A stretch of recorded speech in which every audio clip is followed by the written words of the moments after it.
Have you ever looked at your Koho account, seen that pesky unverified tag, and thought, what gives? You're not alone. Today, we're diving deep into the world of Koho account verification. Let's unravel this mystery together. First off, why is verification even a thing? Well, it's like showing your ID to get into a club. It's a security measure to protect your account from fraudsters.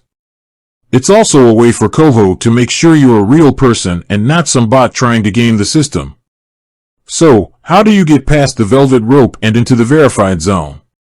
There are typically two main ways: identity verification and income verification. Let's talk identity verification first. This is usually the easier of the two. You'll likely need to provide a government-issued ID, like a driver's license or passport. The process can vary slightly depending on where you live, but generally, you'll be asked to upload a clear photo of your ID. Make sure it's well lit and all the details are readable. Now, here's a tip: double-check the photo before you hit submit. A blurry or incorrect photo can lead to delays, and nobody wants that. Once you've sent off your ID, you might be asked to take a selfie.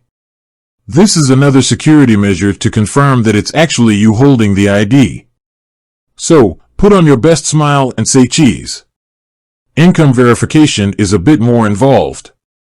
Koho wants to make sure you can handle the credit they're extending to you. This usually involves linking your bank account or providing proof of income like pay stubs or tax returns. Now, I know what you're thinking. Sharing your financial information sounds scary. But remember, Koho is regulated, and your data is protected. It's like sharing your social security number with the IRS. It's necessary evil. A common question is, how long does verification take? Well, that depends on a few factors. If you provide all the required information correctly the first time, it could be as quick as a few minutes.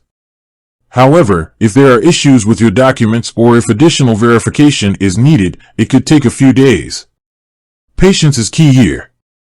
Avoid spamming Koho with emails or calls, as this can actually slow down the process. What if your verification gets rejected?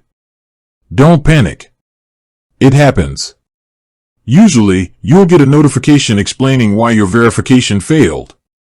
Common reasons include blurry photos, incorrect information, or insufficient proof of income.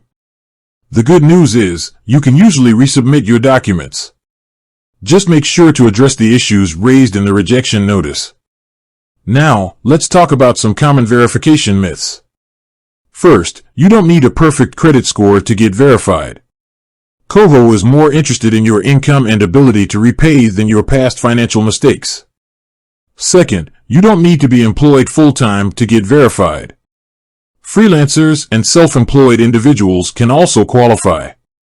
Okay, so you're verified. Now what? Well, you unlock a world of possibilities. You can increase your spending limit, access more features, and enjoy a better overall Koho experience. But remember, verification is an ongoing process. Koho may periodically re-verify your information, especially if there are changes in your financial situation. So, keep your account updated. There you have it, a deep dive into Koho account verification. It might seem like a hassle, but it's a necessary step to ensure the security and smooth functioning of your account. With that said, thanks for watching, and until next time.